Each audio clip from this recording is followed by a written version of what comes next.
one of the heroes of Pearl Street, Innocent William. That wasn't what we called him, but the fact is, this man got screwed beyond belief. Perhaps not more than me, but that also depends on who you ask.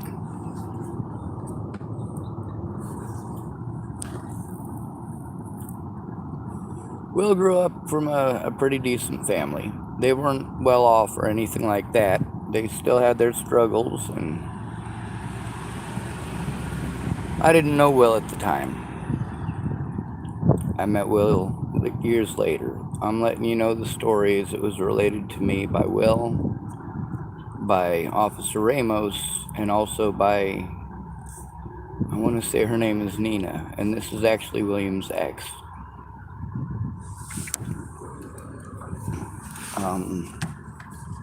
I guess from what Officer Ramos was saying, there was one officer who was trying to go to bat for Will, but it just didn't happen.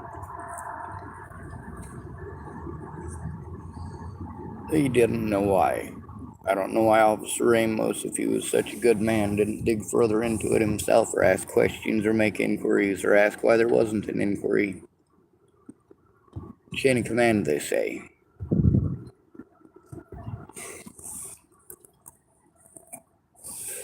So I'll let you know at the point where I come into the story, of course. So William, he's 17, right? And him and his 16-year-old girlfriend, who is almost 17, they were going to wait till they were both 18 and all that starstruck love bullshit. You know, it was a romance thing, and because he was from, and he's not even from the wrong side of the tracks. That's the fucked up thing. He's not even from the wrong side of the tracks. Boulder, Colorado. He didn't live in a trailer there.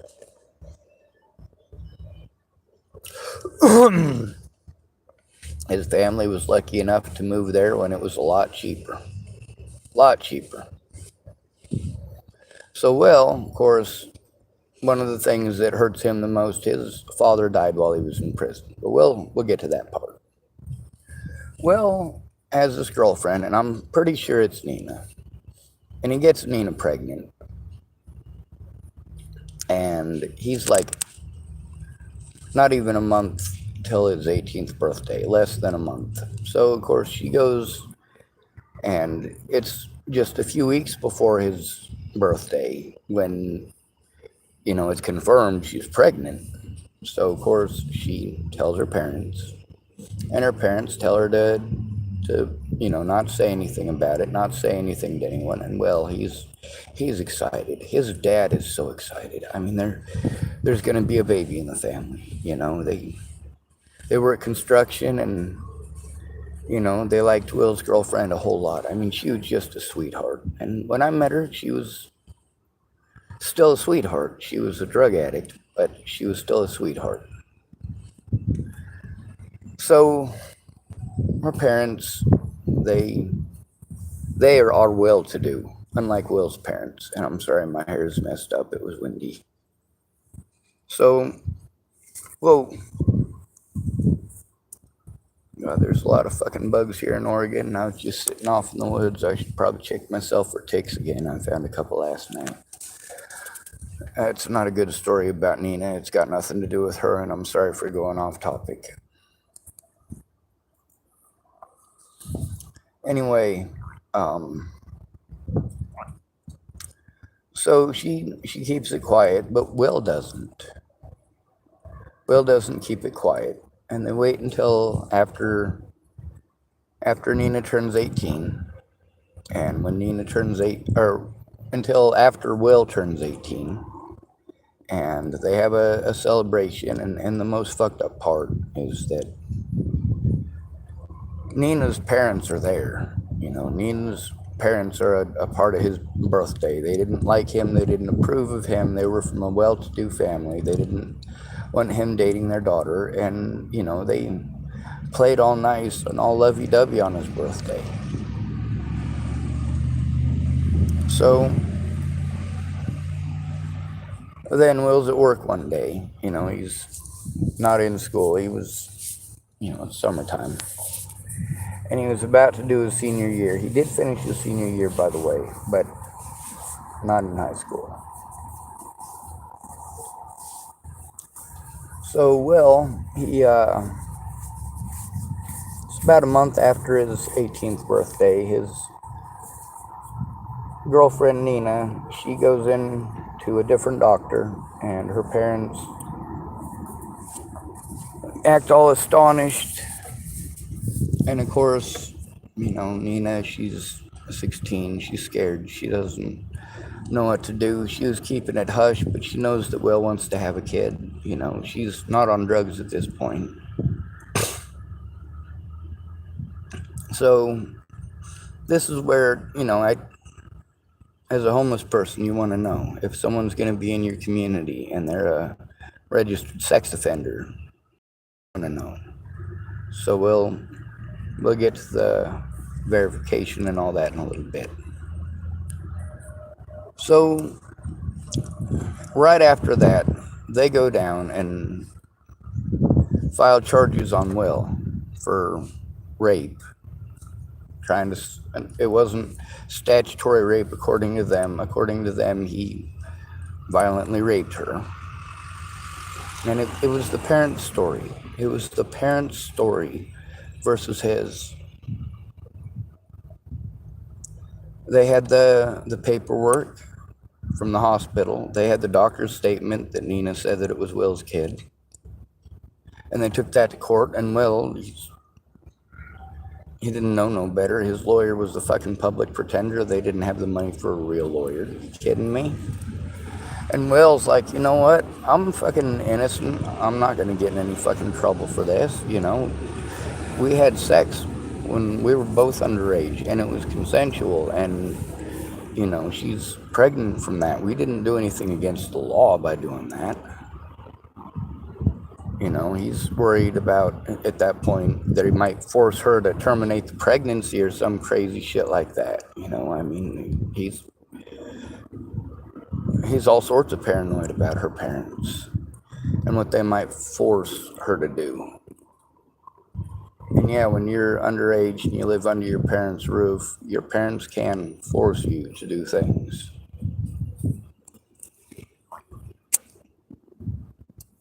They didn't even need Nina to come into court. They didn't ask for her. She was in Europe. Her family claimed that she was in Europe to keep her safe from Will, because he admitted to having sex with her. Well, he got fucking put in prison. Then when Nina got back, and I can verify this from Nina herself, this is her part of the story. So she was off in Europe, and she heard that Will was a violent rapist. He had violently raped some girl that, as soon as Nina had left. And of course, Nina's going to want to look this stuff up. This is quite a few years ago. What you got to understand is that Will has not only lived to see his daughter turn 18 and go to college, hating him. He also died out there on the streets, making sure that she had everything that she needed, her books and everything in college. So we'll get to that part. Nina's over in Europe, and she's told by her parents that Will violently raped some woman.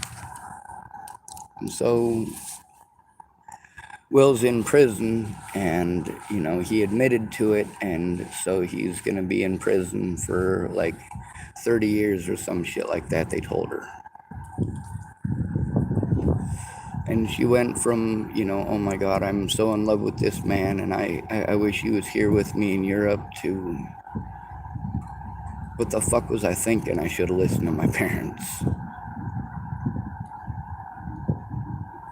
And of course, at that point in time, because she was underage, they don't release the names of the victims. So, Will isn't allowed to contact her or speak to her. he hasn't been in contact with her or spoken to her. It's because he was arrested for raping somebody, and she just didn't know that somebody was her because nobody told her.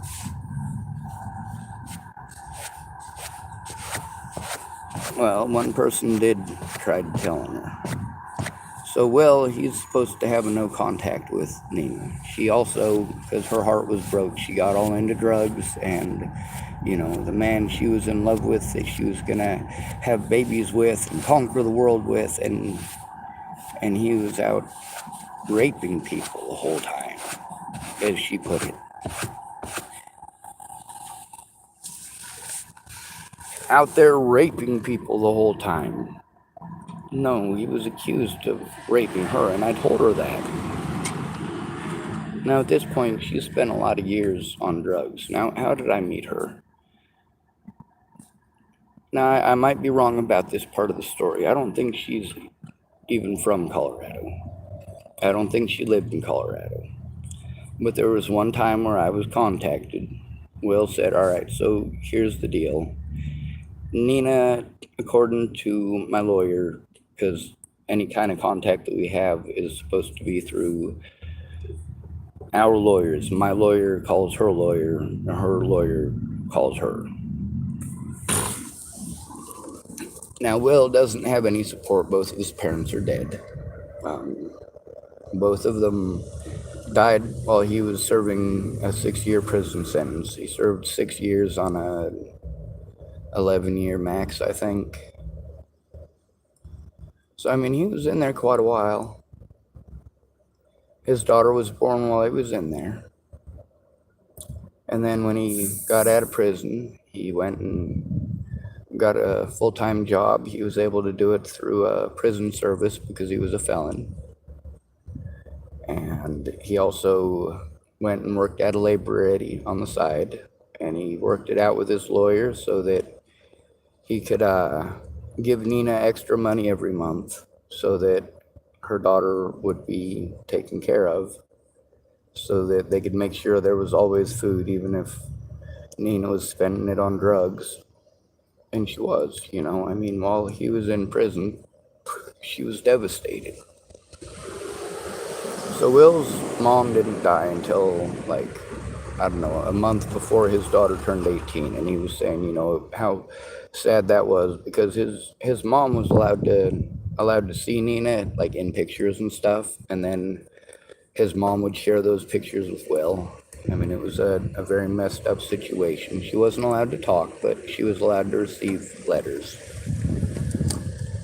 And, you know, he was saying how it would have been nice if his mother would have lived long enough to see his daughter become an adult, and, you know, that didn't happen, and that was a very sad thing for him.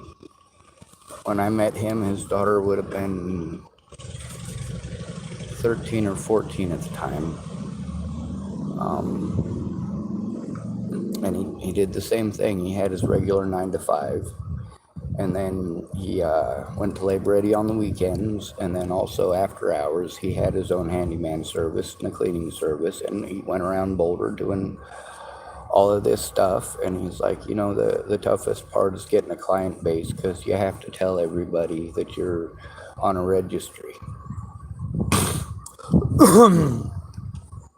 And I guess there was some sort of a deal that was made so he could actually do his registry out of Colorado Springs. I don't understand how any of that works, because he's supposed to be present at that location. But the situation where I got involved in the situation and actually got to meet his ex and actually told her what was up, even though it's actually illegal for me to do so. I didn't know that at the time. I mean, it was a complete surprise to her. I got to meet Will's ex, Nina, who was really super sweet about it. I mean, she was pissed off at the courts for doing it that way, and she was pissed off at the lawyers for doing it that way, and she wasn't real happy about coming out on the streets and meeting some homeless guy with her daughter to get the money that she wasn't able to get. And that's how I was involved. She was visiting family in Boulder. That's obviously where she was from. I believe she might have been there for a funeral. She was really a nice, nice, super nice lady, though. I do want to make sure that that is impressed upon everyone. Yes, she was an addict. Yes, she looked like an addict. Yes, she had track marks. Yes, she was, but she was very, very sweet. And that's what Will said about her, too. He said, dude, she is the sweetest thing. You know, that's what I love about her. That's what I always loved about her, is she is just the sweetest thing. But she is so naive and so vulnerable because come from a she come from a rich people's bubble, is what he called it. He said you can't get through the rich people's bubble. They think it, and magically it makes it true. You just gotta roll with the punches, and that's what he did. When she wasn't able to get her child support payment of $1,400, I think it was, because she was in the wrong state. She couldn't go back home and get her check and cash it. She needed Will to give her some emergency money so that she had some money while she was in Colorado, because she thought that it was just going to be, well, a lot quicker a trip than it ended up being. You know, when you got rich people, there's a state bullshit you got to sit through.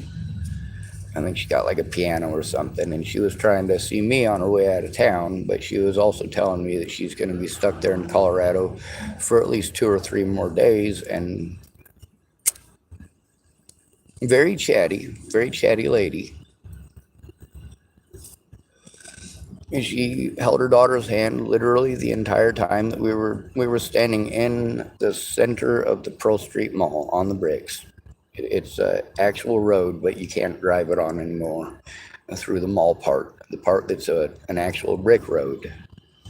And it was over by the water fountains, and Salvaggio's Deli is there as well, right next to the water fountain and the, what do they call that?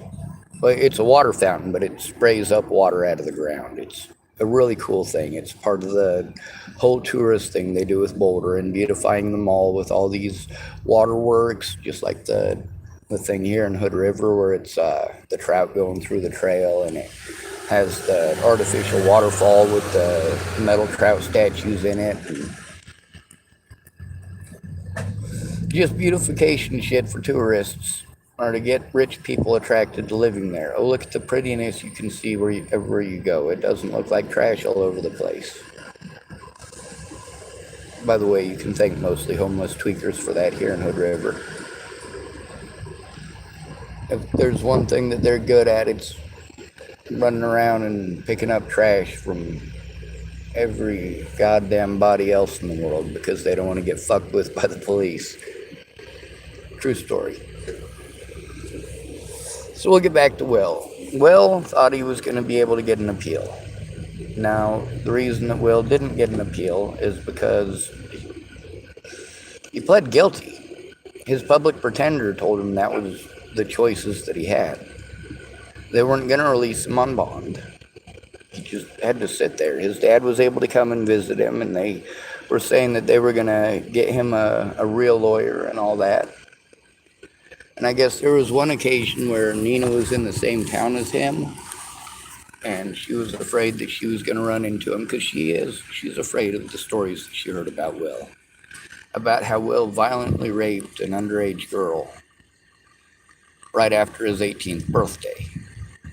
And then he cut off contact with her. I mean, this would freak anybody out, you know. So all this time he's paying all this money. He's literally living out of his car. Whatever car that he can get his hands on is cheap. He buys the thing, pays for the insurance. All the rest of the money goes to his daughter's special account. If he has anything extra, which that was one of his constant complaints. He said, you know, I had a 10-year plan when I got out of prison. I figured in case my daughter was super smart and could go to college at 16, I wanted to make sure that she could. She might be smart like her dad. And he was very smart. Well, she actually was intelligent enough to go to college at 16. She didn't have the credits, of course. She was not put through special schools where she got to learn at her own pace or be allowed to test out of those things. One of those things is that her mother and her grandparents wanted her to be raised and be a normal kid, be well adjusted in a normal school, and um, basically graduate with the same kids she started off with freshman year. But then there's, of course, his daughter hearing all of these horror stories about him, and, that what he had done to the family and how he had betrayed her mom and all this other stuff and all these horror stories because the grandma and the grandpa on that side got to help to raise that girl for a really long time.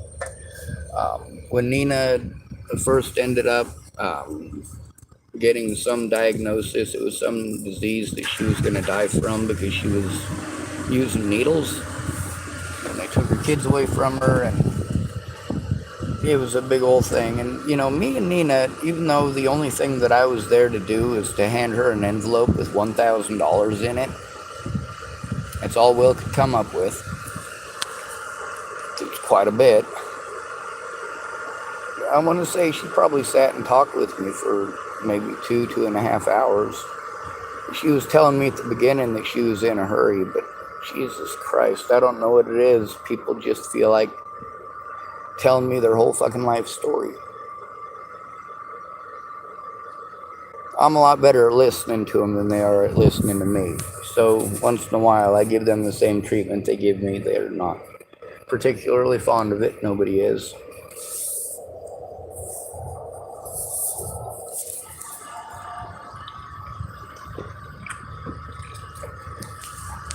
I guess after his daughter turned 18 and she was going to college for certain, he did try to contact her. I mean, this is his daughter. He wanted to let her know that he'd given up his whole life for her, that he had been homeless the whole time, and that he had made sure that she could go to college, and he was still going to work and still making that money and still surviving and going strong. And he hadn't touched drugs at all. When he was younger, he had tried a few drugs before he turned 18. He'd gotten drunk on his 18th birthday with Nina's parents, and Nina was there too. No, she didn't drink. She was, of course, pregnant, and she was, at that point in time, she'd never really experimented with anything. She was just, in a rich person's bubble.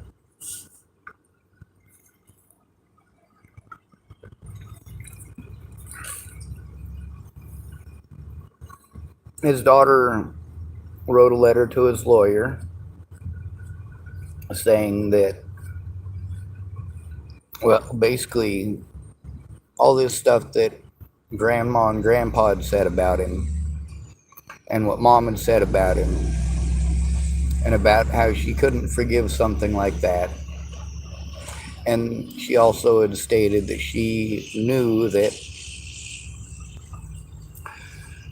her dad was trying to send her money, and that she kept on turning it down and rejecting it, and her mom was told to do that, to turn it down and reject it, and that all of the money that had helped her to get into college had come from her grandparents on her mom's side. And here's the thing, is that I remember his daughter holding his mom's hand the entire time we were there at the mall, and her hearing every bit of what I was saying and every bit of what Nina was saying. She was also unfazed by it because she'd already heard it all before, and she was...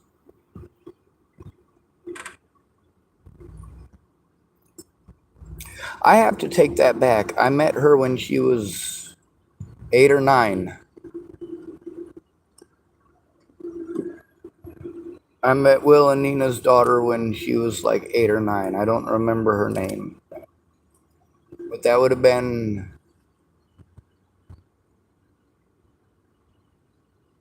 Because I want to say I met Will in 2003. I was thinking the second trip up there, 2009, is the second time I moved to Boulder as an adult.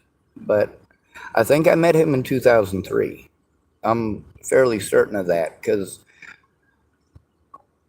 his daughter was not 12 or 13 when I met her. She was way too small to be that old.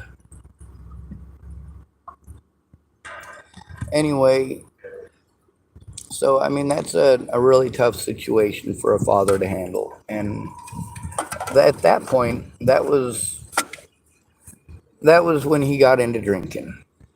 I want to say he lasted until 2017, 2018. I think he actually passed away after.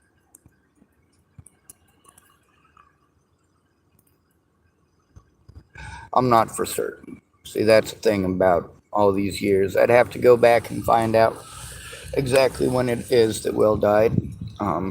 His mom died first. He didn't die, but only a year or two, I want to say, after his daughter turned 18. Um,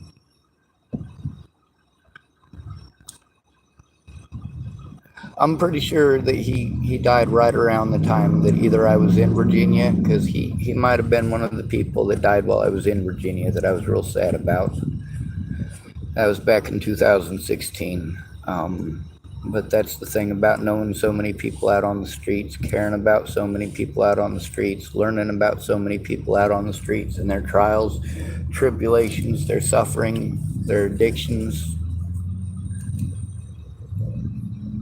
You can always tell the ones that are on the path to recovery, though, because they start fessing up to every goddamn thing they ever did wrong to anybody over drugs.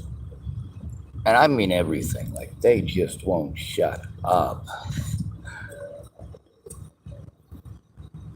But after that, after spilling their guts out to all the same junkies they've been hanging out with, they just won't shut up about all the horrible things that they did because of meth while using meth with these other meth users who are sick of hearing it. They just want to use their meth and talk about meth, or talk about getting laid or getting more meth or more money for meth or stealing something for meth. They don't want to hear that shit.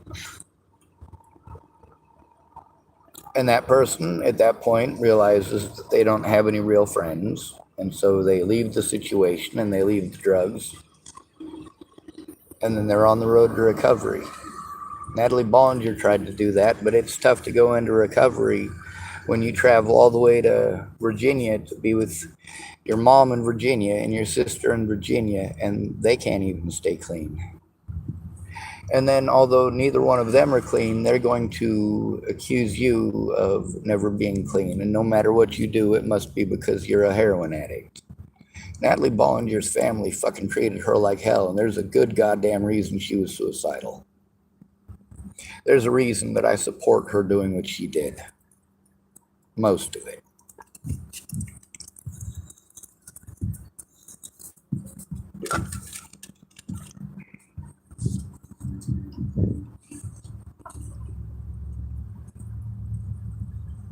To this day, the most impossible thing is getting people to look at it in person. And finding somebody who's willing to look. Once in a great while, I find somebody who says they're willing to look, and then I send them evidence, and then they just never get back to me. Or they get back to me and they give me all these grandiose promises, and then when they call me up and they want to give me 4 hours of their conspiracy theories about how Ted probably worked for the mob and it was a mob hit, and they picked Joseph Lopez because he probably has cancer and he had a baby on the way, and blah, blah, blah, blah, blah, blah, blah. I'm like, fuck. Might as well be a goddamn Roswell conspiracy theorist. This is some fucking crazy shit. No, Ted Bollinger was a sick pervert who fucked his own kids. Enough said. There's no alien conspiracy there. All right, none whatsoever. There's none of this crazy cockamamie crap that you guys keep throwing. There's none of this mobs and shit like that. I mean, yeah, as far as the drug trade goes and his interest in his using the family barbershop in Boulder, Colorado to sell the drugs through, and also to lure young impressionable women in for sex. That's well known in Boulder, but who cares about Ted Bollinger doing this? Half these Hollywood people that you guys keep saying are pedophiles own houses in Boulder, Colorado. The human trafficking network from Mexico Panama City, everything south of the border, everything north of the border in Canada. Yes, there are Canadian women who are trafficked to and from the United States.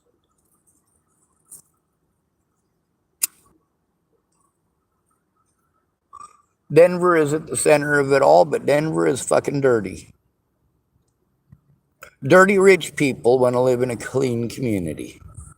They want to use their dirty money to live somewhere pretty because pretty is important. So is making more money.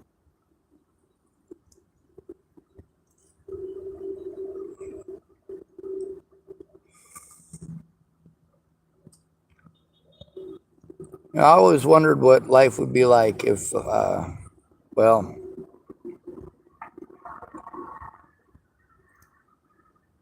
if Nina had stood by Will. She she knew that he didn't rape her ever. She admitted that to me. You know, this is stuff she's speaking freely in front of her daughter about. Will was ostracized from the homeless community in Boulder, but he was a Boulder local. Officer Ramos knew him from when he was younger.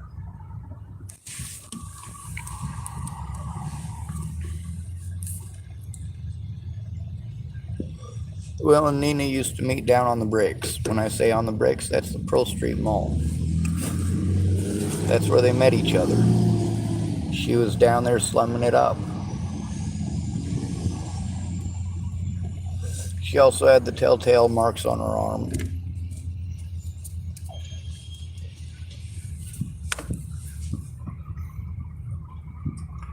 I did ask her. I wanted to know. I wanted to know if Will did anything to her. And I wanted to try to do it discreetly because there was a young girl there. And I asked if those were because of Will, and she said, no, that's because of my dad. Enough said.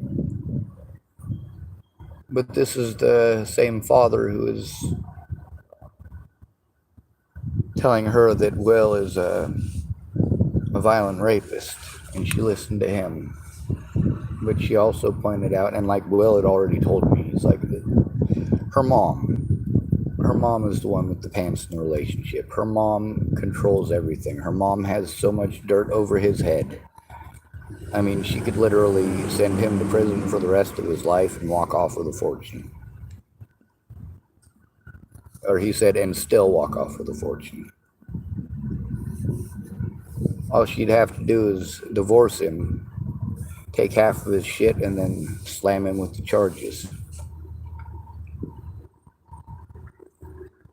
She was a very intelligent and manipulative woman, obviously. She was well connected, obviously. Boulder, Colorado, where they fucked up Natalie Bollingier's situation repeatedly, fucked up my situation repeatedly, fucked up Jean Benet Ramsey's situation repeatedly. I mean, these are not cops, these are hobo hunters. Make no mistake about that. These are not investigators. Their investigators will investigate that they didn't do anything wrong every single time. And it's not until the public cares.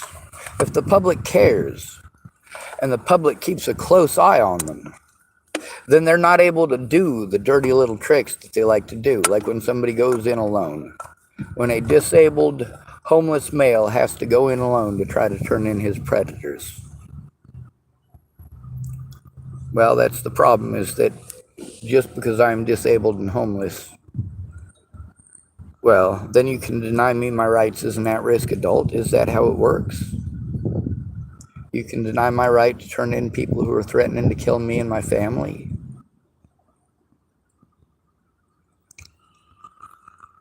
For Will, he was in an impossible situation, and yeah, he didn't do drugs, he didn't smoke cigarettes, he didn't drink alcohol, he didn't do nothing. For the entirety of, well, from his birthday, from his 18th birthday on, he didn't drink. From his birthday, his 18th birthday on, he didn't do anything until his daughter turned 18 and sent that letter and all of that horrible shit to him. No, her mother absolutely had taken every cent of that. Their daughter was there when I handed her an envelope with $1,000 in it that was given to me by will to hand her. The lawyers, her lawyer and his lawyer, set it up to do that. They set up that transaction. They set it up for a public place for a reason. Nina being so chatty might have something to do with her addictions. But yes, probably about 2 to 2.5 hours she was non-stop chatty.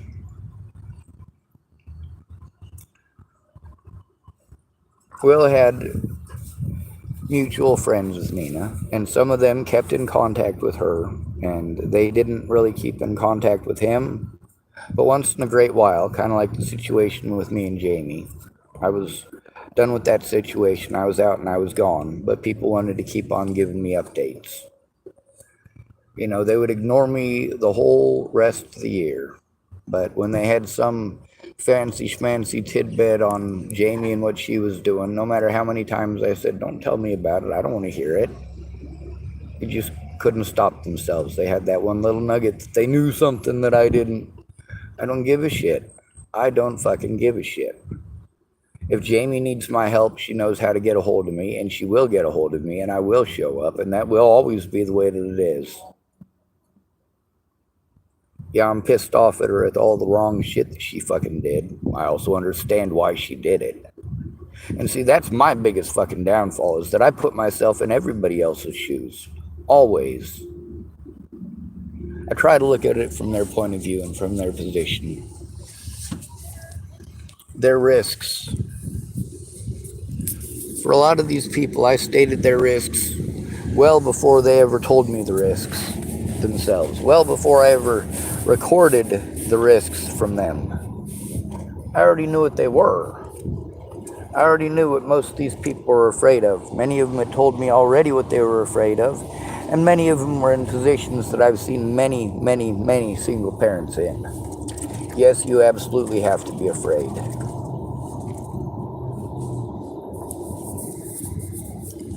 When you're a male, your side is not likely to be heard. Nobody is likely to care. When I say that you can literally go to prison based on what a woman thinks, absolutely that is true, and Will was living proof until he passed away.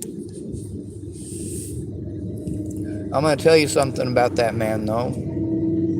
He worked until he died. He never stopped sending that money.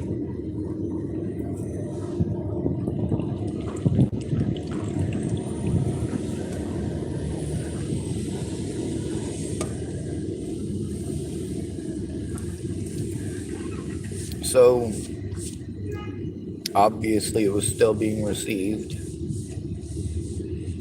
Here's the thing with Will. He was ordered to pay child insurance, or child,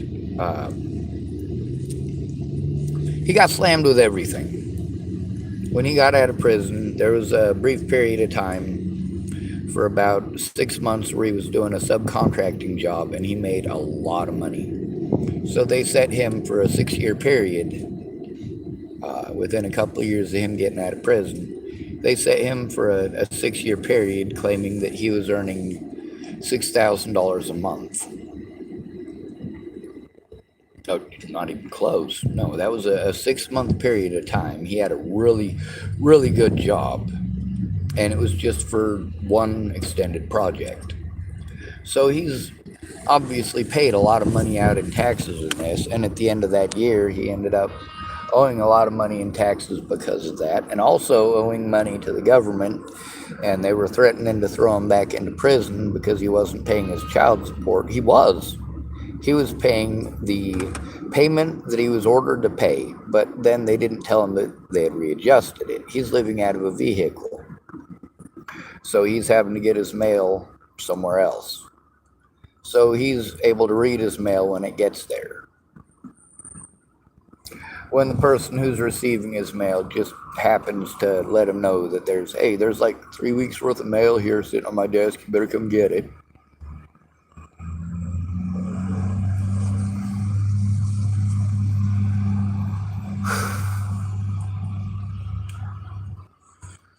It wasn't just over what Nina thought, because Nina wasn't involved in the process of him being convicted of her rape. She wasn't involved in any of the process.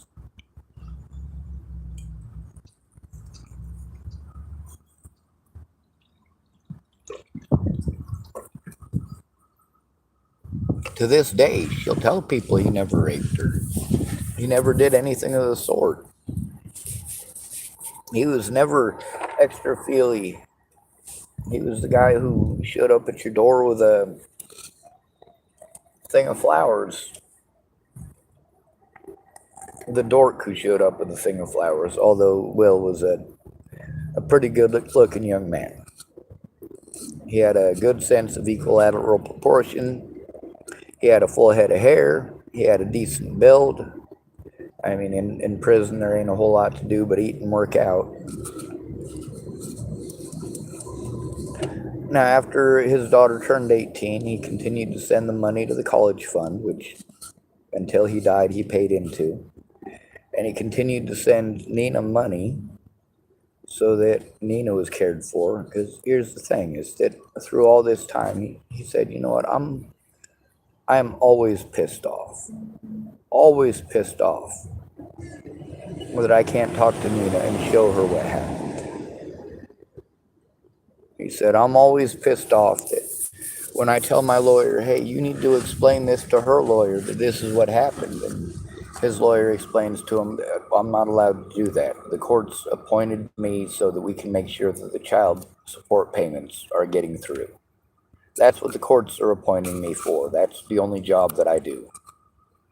I'm not a go-between for you. I'm just the money handler lawyer.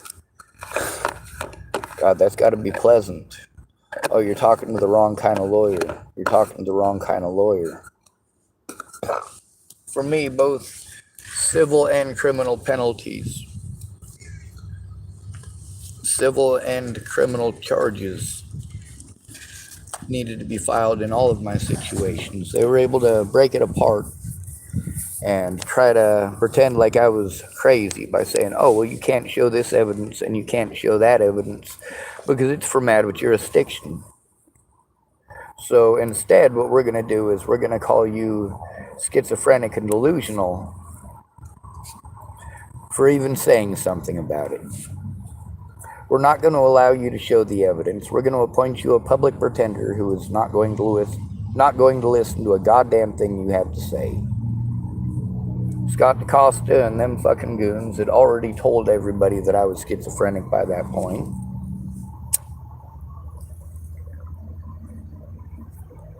It ain't the first time I had to deal with that from a predator who was trying to hush it up. My mom tried that bullshit when I was in high school, when she was supposed to get my money back from another man who became a registered sex offender, Doug Cowden. My mom was supposed to go get the money that he had ripped me off for. I was 16, almost 17. And I just bought my first vehicle. That was the one that my uncle tried to murder Loretta in. It was a 1985 Pontiac Firebird. And it was fucking trashed and smashed when I got it. I also didn't have a driver's license, so Brandon Jepson was the one who drove my car to work every day at Cabela's Corporate. He drove me to work. That's right, I had a chauffeur and a sports car. My mom insisted that I was going to buy that car. My Uncle Greg told me that the engine was fried and I didn't want that car. And my mom told me, Sean, you're buying that car. Sure, live vicariously through me. It's an 85. It's old as fuck.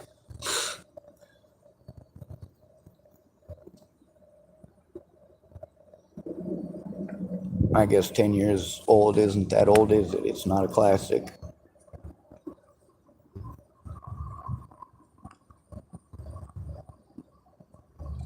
the trials and the tribulations and the sacrifices that we make.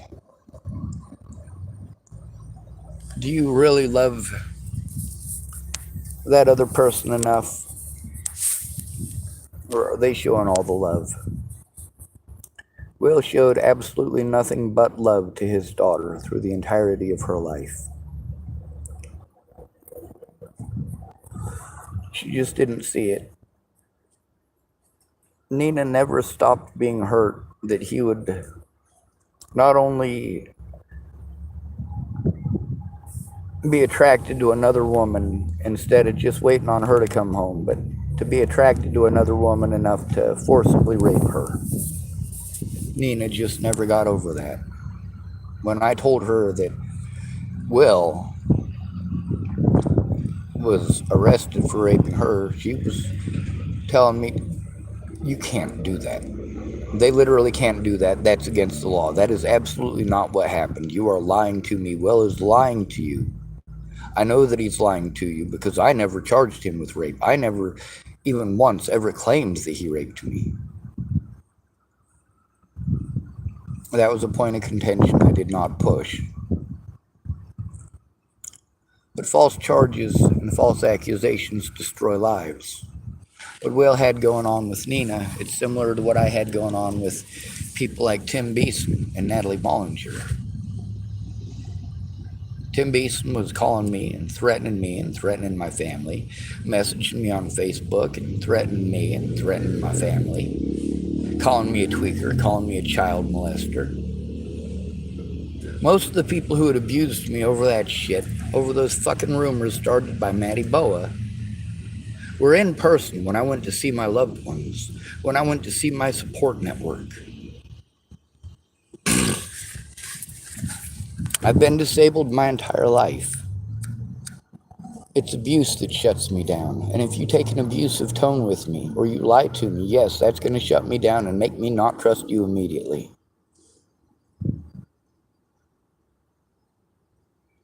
Not only did Will shoot me straight when I asked him about his situation, he told me to go talk to Officer Ramos.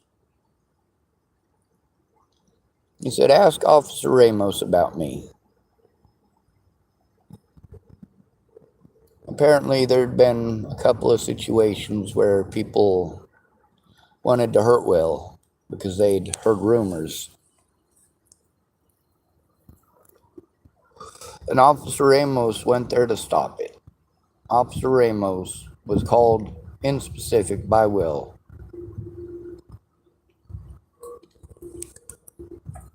I don't know if he called up the police and said I need to be transferred to him, or if he had Officer Ramos's personal number. And I want to assume it was his personal number. Boy, that would make the story great, but I don't actually know. So that part, I can't verify if it was his personal number, if it was transferred to him. But with these situations where people were threatening to kill Will over things that didn't happen, because Officer Ramos was respected in the homeless community, he wasn't able to get Will in good with the homeless community. That was never going to happen. Not unless his name was cleared, and it never was.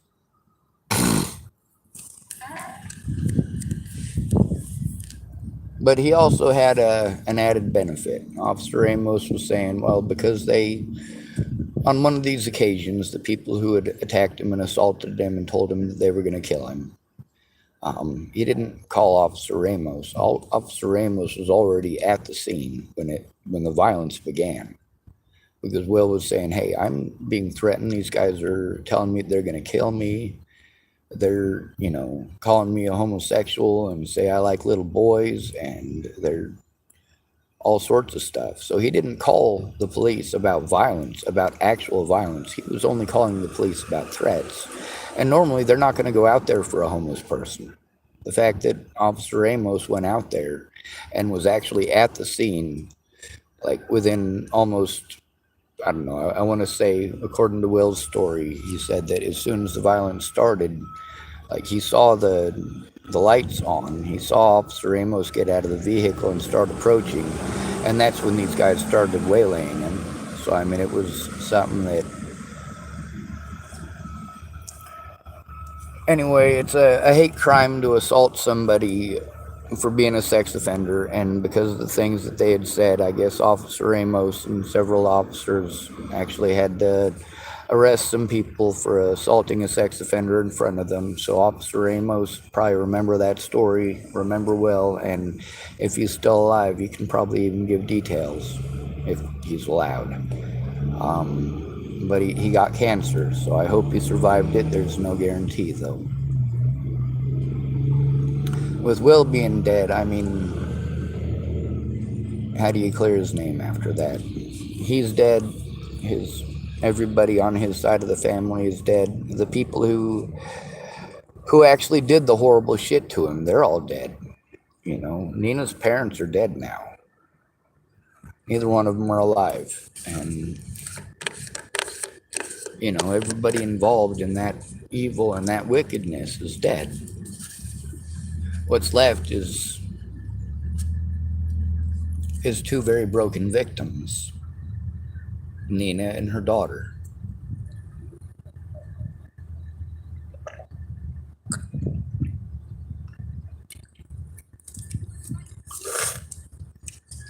And then people like me who became friends with him despite his reputation.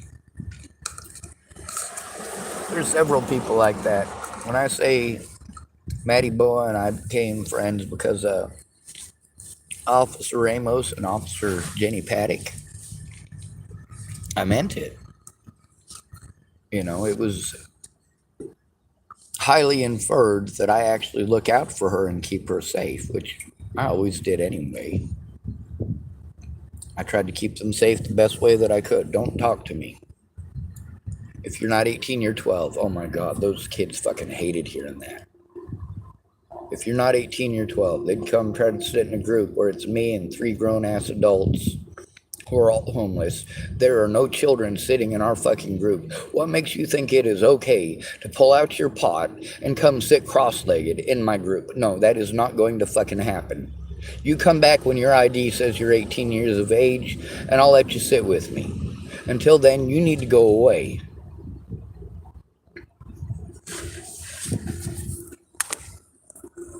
When it came to false reporting, that's something I am so against. False reporting is worse than committing such an act. Falsely accusing somebody of rape or child molestation is worse than raping a child or molesting a child. How do I know? Because I've experienced being raped as a child and molested as a child. I've also endured the effects of false accusations by Matty Boa and a lot of other people who wanted to infer and pretend that because somebody accused me of being a stalker, if they don't look at the evidence that shows it's an outright fucking lie, then it must be true. And because it came from somebody that Matty Boa had a crush on, that'd be Natalie Bollinger, well, then Matty Boa, she's got all sorts of incentive to go out there and spread rumors and try to protect her friend by slandering Sean Schwartz's name. No, she's trying to protect her friend's reputation. And all of this, you say I shouldn't care what other people think. No, it absolutely matters what other people think. The law doesn't matter. Whether or not the law is followed is dependent upon whether or not the news media cares enough to tell you, the American public, to give a shit. What the news media told you guys to do is to hate me. No, not literally, but by their actions both before and after Natalie's death, and the multiple situations involving my predators that were in the news that I spoke out about before the news picked those stories up. But the news wanted to ignore the fact that I was one of the victims.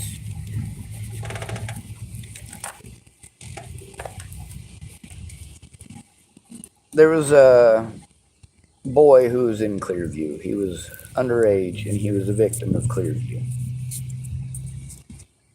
And his father is the one who listened to his son, believed what his son was telling him, did not give his son the mentally ill treatment. It is because of that man, the father of the victim, giving a shit that something happened. Because you know what? While I was at Clearview, there was a lot of people that didn't belong in there. A lot of people that were being victimized because of things that were not their fault. And a lot of unprofessional staff provoking the people who were there.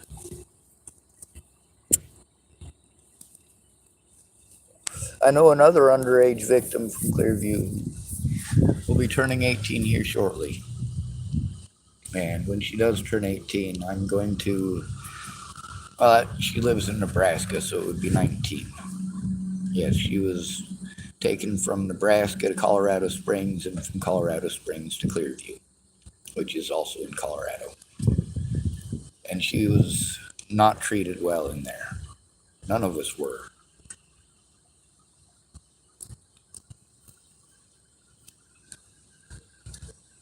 All of these situations are important. Will couldn't get help because he was constantly broke. Then again, he could have tried not paying his child support, but then he'd have gone to jail if he'd have stopped paying child support long enough to get that money. Now, you know what happened when they wanted him to pay over $3,400 a month, I think it was, in child support? He was working 2 full-time jobs and doing labor ready on the side and doing handyman services. He made sure it was paid. Now, he had enough paid that after his daughter turned 18, he still had to pay like another 2 or 3 years worth of child support that was backed up because like for 6 years, 6 full years, you know, they wanted him to pay $3,400 a month. And they were able to make a special deal so that he only had to pay like $2,600 or $2,800 a month, but that it would be added on at the end with interest. So he did what he could. He didn't go back to jail or prison because he wasn't paying child support. He made sure that he supported his kid. He never met his daughter, ever. He died having never met his daughter. Natalie Bollinger, she didn't know what Tim Beeson was doing. She didn't know what Maddie Bowe was doing. And I had no way to show her because I didn't know how to even take screenshots on my phone to send to her. If I'd have been able to do that, I'd have just sent those to her and said, hey, Natalie, you see this? You claimed I stalked you. I get that it's a thing about pride and you were embarrassed, but please, people are treating me like a child molester. They're treating me like a rapist. Please call off the dogs. With Tim Beeson, he was the first one that I could verify and directly show evidence of and attach directly to Natalie Bollinger. Before that, it was people threatening me in real life, assaulting me in real life, telling me it's because Maddie said, Maddie said, Maddie said. And it was always about some girl in Virginia. Maddie said, some girl in Virginia. Maddie said, some girl in Virginia. And then later on, it was some little girl in Virginia. You know, Natalie said I stalked her, which was a lie. The rest of this stuff is all fucking bullshit that never should have happened. When I left Virginia, that should have been the fucking end of it. They should have gotten the hint that I'm walking away from the situation. They should have gotten the hint and left me the fuck alone. Not slandered my name, not spread rumors. Because those rumors resulted in people threatening to kill me and my fucking family. And when I tried to get help, I was accused of stalking. I tried to get help the same way that she did. I went to the same people that she did. I went to my friends for help. I went to the cops for help. I didn't have a druggy ex-boyfriend to go to for help. While people were committing crimes against me, I was asking my friends, please don't do violent stuff. Please stop talking about doing violent stuff. Please don't break the law. If someone has to break the law, it has to be me. I don't want you having to break the law. And I don't want you even considering that as an option. I'm trying to get this done the legal way. Can we try to get your testimony in court instead of you telling me that you're going to shoot people and you're going to kill people and you're going to beat people up? Please, can we have a change of tactics here? Because you're not beating these people up. You're not shooting them. You're not doing any of this stuff. You're not willing to do those things. Obviously, you just want to talk about it.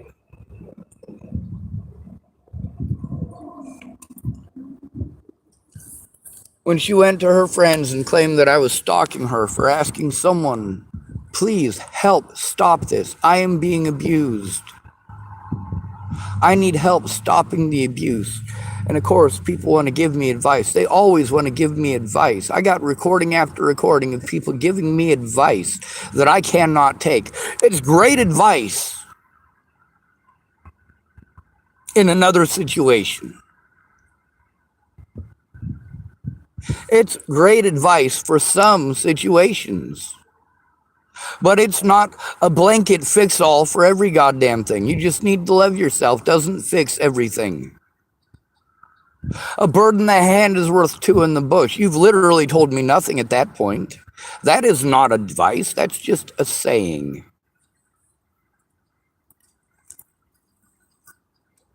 Meanwhile, I didn't need them to give advice. I needed them to listen to me and help me to turn in the evidence. I needed them to understand that the situations that they were involved with me in, like when people tried to help me get back out of Virginia, because I wanted to get as far the fuck away from Natalie and her family as I could. And these people who are involved in it, whose messages between them and I are posted on my Facebook. And these people want to say, oh, I wasn't involved. Oh, Sean, you're this. And Sean, you're that. I'm like, I have the fucking messages. I have the recordings between you and I where you admit it. Come on now, dude. Don't play fucking stupid. Why didn't you ever come forward? Oh, dude, they won't listen to me. I'm a felon. Are you sure? They listen to Ted Bollinger. He's a felon. They listen to Kara Johnson Miles, who is busted committing felonies against me. Oh, Sean, I can't. I'm in a different state. Well, Kara Johnson Miles, who committed multiple felonies against me, lives in Texas. I have her fucking address. I have Kara Johnson Miles' address. Yeah, I've had people tell me, hey, Sean, you ever think about moving to Texas? No. The answer is always fucking no. That's where Kara Johnson Miles lives. Are you fucking kidding me? Or people who say, hey, man, you should go to Arizona. Are you kidding me? I don't want to be that close to Danica Garner. That's fucking crazy. That is fucking crazy. Hey, man, you ever try Florida? You know who lives in Florida? Aaron Cockerham. No, I don't want to be near anybody who got to pretend that they were a victim after the shit that they fucking pulled, and I was never allowed to show evidence or go to court or take them to court or turn them in. Now, their conversations with me are on my YouTube channel. You can listen to Erin Cockerham in her own words. You can also go to my Facebook and see the nastiness that she typed. With Dan Faber, I took screenshots that proved that he's still friends with Erin Cockerham. Also, the gaslighting that her and Cara Rogers were involved in, that's pretty well fucking documented too. Out of Cara Rogers' mouth and Erin Cockerham's mouth, both on my YouTube channel. Blink, dink, dink. As well as our Facebook Messenger. Screenshotted and all. And our messages by telephone, screenshotted.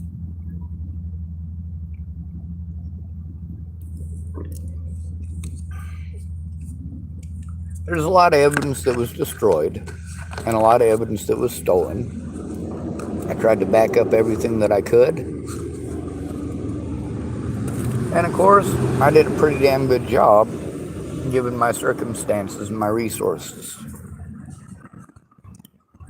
Just like Will did a pretty damn good job given his situation and his resources. He was able-bodied though, and I'm not. I'm not even safe to drive. And I've been explaining this in real life and on Facebook since well before Natalie was killed. The threats, harassment, and intimidation by fucked up people like Tim Beeson and Ted Bollinger. I can't prove that Ted Bollinger was one of the people that called me and threatened my life. Tim Beeson, well, I can't prove that either. If I had that phone, I could prove that he called me. His friend Dakota Cooper, the situation with Natalie and Tim Beeson getting a hold of me and threatening my life and threatening my family. I let Dakota know what was going on. He wanted to get onto something that I had typed on after being harassed repeatedly by Tim Beeson, and Dakota wanted to tell me about his bro. So I messaged him and he called me and I let him know what was up. He found out it was about Natalie and he's like, man, I'm sorry about that. I'm sorry you got caught up in all that. Dakota was very apologetic about the way that he had treated me. He said that he was sorry that I got caught up in all of that mess with Natalie and that it wasn't my fault and that she had tried to do the same thing to Tim, claimed that, he had done this and he had done that. And I cleared that up with him too. I was like, no, Dakota, what you're not getting. Natalie told me that, yeah, he did those things. Natalie didn't tell anybody that I did those things.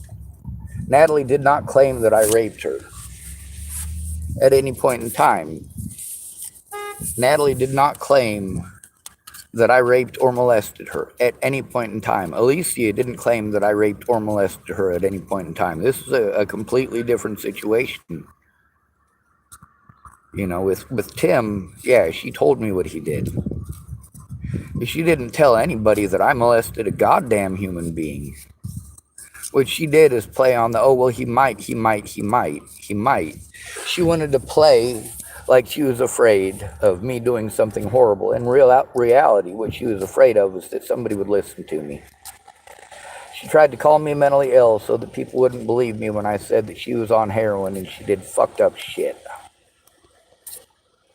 She didn't want people to believe, of course, that email that she sent me in 2016 that I've already had verified with both of Natalie's ex-stepmothers, that it is very much from Natalie Bollinger, and it did very much come from her in 2016.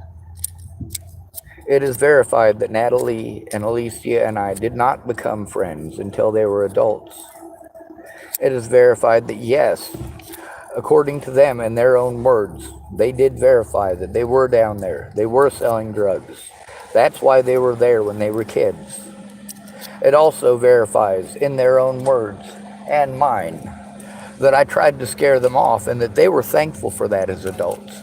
That they felt that I had done the right thing in trying to scare them away from that situation and those people.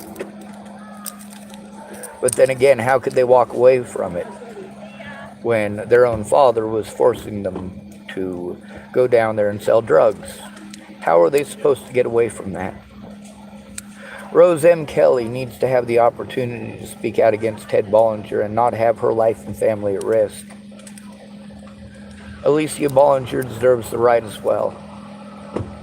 Danica Garner and Rochelle Shelley Campbell as well, and my evidence shows why.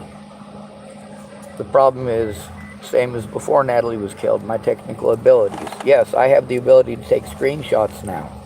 And if somebody had taken the time to teach me how to take screenshots on my telephone prior to that, well, things would be different. Natalie would probably still be alive. She would know that I wasn't bullshitting her, that it wasn't some fucking drug-induced bullshit, that yeah, Tim Beeson and other individuals had been threatening me, had been harassing me, had been making fake profiles, claiming to be friends of mine, telling me that they're going to kill me and kill my family, and telling me not to mess with their friend and shit like that. And the fact is, I was the one being messed with. I was the one having my life threatened and my family's lives threatened. And still to this day, I'm here in Oregon trying to find one of the witnesses in the situation with Natalie Bollinger that was trying to help me. Well, two of them, David and Katie Saltzman, and their children. They're missing. I'm not supposed to be afraid for these people, right? I'm only supposed to care about myself, right? Well, the reality of the situation is that I live in hell. This is my life. I got a computer under all that crap that is full of evidence that I need to go through and process and find out exactly which recordings people say what in and make sure they're labeled. Make sure that that information goes to who it needs to go to. But I can't even do that because there's no way in this vehicle, even if I had all of the fancy gizmos that it would take to set up a desktop in a vehicle, even if I had the money for all of that stuff and had it set up and had unlimited internet. I mean, oh my God, look at all the shit that I got in here. Meanwhile, a lot of this is for survival and a lot of other stuff is trash. I got a bunch of cans laying about just about everywhere. I need to put them in a bag as soon as I can find them, but they're buried somewhere in here. As I'm driving, the stuff from back there slides forward, hits me in the head, hits my window over here, slides forward into that. It's just a big giant pain in the ass. And all of this shit adds to the stresses and adds to my inability to function, adds to the safety risks for me from the public. The fact that I'm victimized because I'm not able to take care of myself. The fact that they are forcing me to do things that my disabilities prevent me from doing. And of course, their protocols and their assumptions and their bias about my disabilities. Their assumptions and their bias about the homeless and the disabled, and how if it's a homeless or disabled person, you just project onto them that they must be a child molester. You just project onto them that they must be a rapist or a stalker, especially if they're unattractive. And statistically, it's not Sean David Schwartz who's going to rape Natalie Bollinger. It's Ted Bollinger, her own father. Troy Bollinger, her own uncle. How many times did Natalie speak up to other people and Alicia speak up to other people? Several of them verified on my very own YouTube channel in their own very own voices from phone calls with me. These people all verifying that they knew that Natalie Bollinger and Alicia Bollinger were being molested when they were underage. I didn't find out until they were adults. With Maddie Boa, when her and I became friends, it was me trying to run her off, but holy shit, she was crying like a motherfucker. She was wearing a white tank top. I remember it pretty well because she was trying to show off her muscles and show off her battle scars. She wanted people to know that she'd been beaten on. And she was crying, and then she was telling me she's a real man. Cutest fucking thing ever. She was like 14 or 15. She was trying to put on a tough image, be a strong man. But she started telling me about the abuse that she had literally just gone through. And of course, the cops always tell you the same thing. And I told that when I was in Rawlins, Wyoming, and Amy Spencer's daughters were going to call 911 on Ryan Ingersoll. And I told them that I would support them. That if I made the calls, nobody was going to listen to me. But if they made the calls, I would back them up. And I mean it to this day.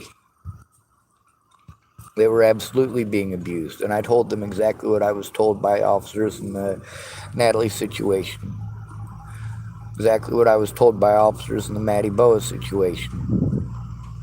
Exactly what I was told by the cops in the Candace Bondurant situation.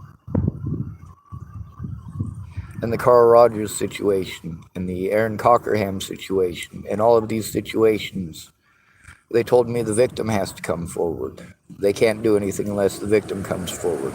Yes, I can come forward with the victim. And yes, in those situations, I am also a victim. These people who had their lives threatened and their families' lives threatened. Yes, these are people who are trying to help me who had their lives threatened.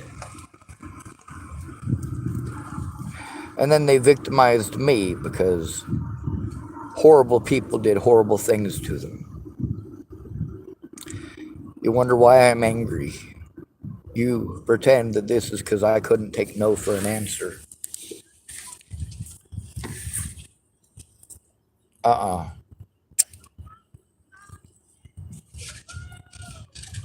The evidence shows that not only was I the one threatened, harassed, stalked, and assaulted before Natalie was killed, but that a lot of people had taken part. It shows that I took the legal routes that you're supposed to take, that I jumped through Brenda Dickinson's hoops because she had her own ideas of what was going to work. I jumped through Nicole Peralta's hoops because she had her own ideas of what was going to work. I jumped through Tamara's hoops because she had her own ideas of what was going to work. And the fact is, Tamara is the only one whose ideas lined up with what the lawyers were telling me I needed to do. So when I say that Tamara is the only one who is doing her job, and that her quitting her job was not my fault, and that I haven't had anyone since, well, that's a pretty tough thing to handle there, because first of all, she knew her job. She was an advocate. She was accredited. She wasn't a volunteer, so she couldn't hide behind that. And her son has Asperger's as well, so she understands her son. She quit her job because she wanted to make sure that her son didn't go through what I was going through. She wanted to make sure that he was prepared. And that's why she quit her job. And that was, I want to say, 6 or 7 months before Natalie was killed. I mean, it was pretty fucking early. It was May or June, I want to say, of 2017 when she quit. But she wanted to line it up so that whoever was going to help me after that, which was Brenda Dickinson, until I was able to get with Jeff Ritter and Kara Heller of Colorado Coalition for the Homeless, and they were supposed to help me with the services along the Front Range. Now, the services along the Front Range, I'm jumping through all these hoops because I got to get all of this paperwork done so that when I am attacked, threatened, harassed, and assaulted, I can turn it in without having to worry about being retaliated against, because I have to go in by myself. And when I go in by myself, nothing happens, and then the abuse continues. I'm given the mentally ill treatment, or I'm told it's not that important, or it's not against the law. Well, guess what? If I do it, it's against the law. If I do it back, it's against the law, but it's still not illegal for people to do it to me to begin with, apparently, or afterwards. I go to police about being assaulted in Dual County, and they, instead of doing something about the assaults, they want to tell me that they can't do anything about public opinion. Yeah, you did a lot to affect public opinion. You went around and told everybody I was fucking schizophrenic, Scott DaCosta. You did the same thing to me that Will's would have been his mother-in-law. You did the same thing to me that Nina's mother did to Will. And so many people did that. And then, of course, there's catfish. Like, God, what's her name? Layla Johnson, a.k.a. Missy Johnson. And Dan Favorite is recorded on my channel talking about her, too. See, the reason these people are on my channel and the reason these people are recorded is because I told the truth, and they should have come forward about it instead of lying to me, misleading the situation, and then playing victim later. Elage Rogers typed, "What do you think happens after death? Also, I heard someone say you have telekinesis." Jesus fucking Christ, this guy again. I don't have telekinesis. What do I think happens after we die? We stop thinking. That's what happens when we die. Our brain stops getting oxygen, and because it stops getting oxygen, it ceases to function. That's what happens after you die. You stop thinking. You don't think anymore. You're dead. There's no more electrical signals in your head. There's no more oxygen in your bloodstream. You start decomposing quickly and rapidly. I got to Danny between 4 and 6 hours after his death, and he had already started rapidly decomposing enough that mass quantities of fluid had already filled his lungs, and those fluids that were in his cells were already starting to push their way out of his body, into his lungs, and out of his mouth, and had been for hours. Out on the streets, you don't live long. You live an average 30 years less than everybody else. Your body goes through extensive wear and tear. By the time you're 50, you'll have the body of an 80-year-old. And nobody cares, nobody cares, nobody cares. That's the moral of the story. A lot of these people who are predatory towards me said, nobody cares. And I know. People want to say that they care in concept, but when it comes to actually doing something about it, they'd rather look the other way.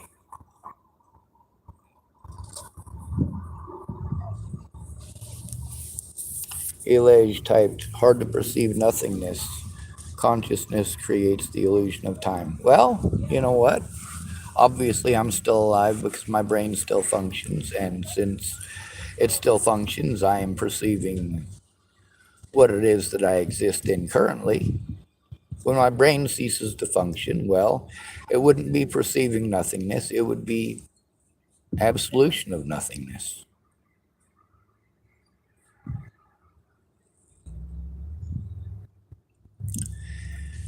However, wishing myself out of existence doesn't work.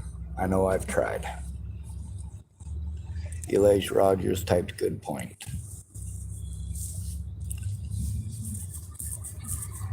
Anyway, this channel was created to try to get help.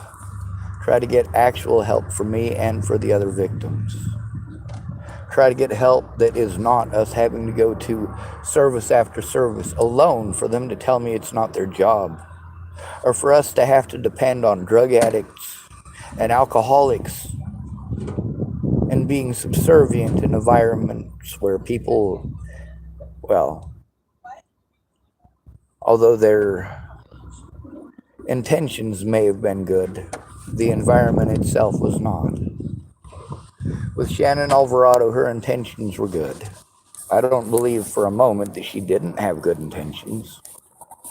But the reality of the situation was it was a very scary and abusive environment, and the things that she would help me with, well, once I got there, she gave me ground rules that make it so that it's impossible to do the things that I need to do.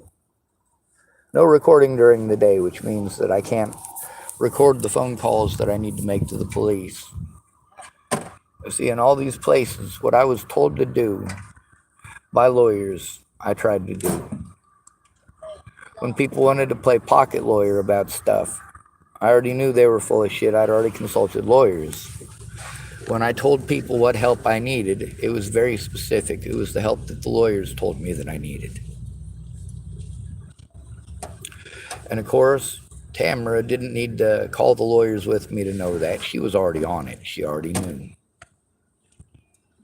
Nobody else listened. Nobody else tried to understand. Everybody else wanted to blow me off like it was no big thing. But Tamara, at least, could understand how easy it is for a disabled homeless male to be victimized to death over something that never happened. Just like William. Innocent William, victimized to death. You want to say that Romeo and Juliet is a sad story? It's not nearly as sad as Will and Nina. Not nearly as sad. At least Romeo and Juliet, their pain was ended by death.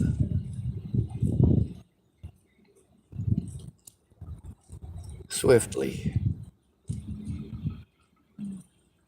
Will carried that pain through his entire life. Nina will carry that pain through her entire life. And her daughter will carry that pain through her entire life. Yes, men can be victims. Good to be rid of you. Thanks for coming to visit. Stay out of trouble or don't get caught. Remember, you are your brother's keeper, and no victim left behind.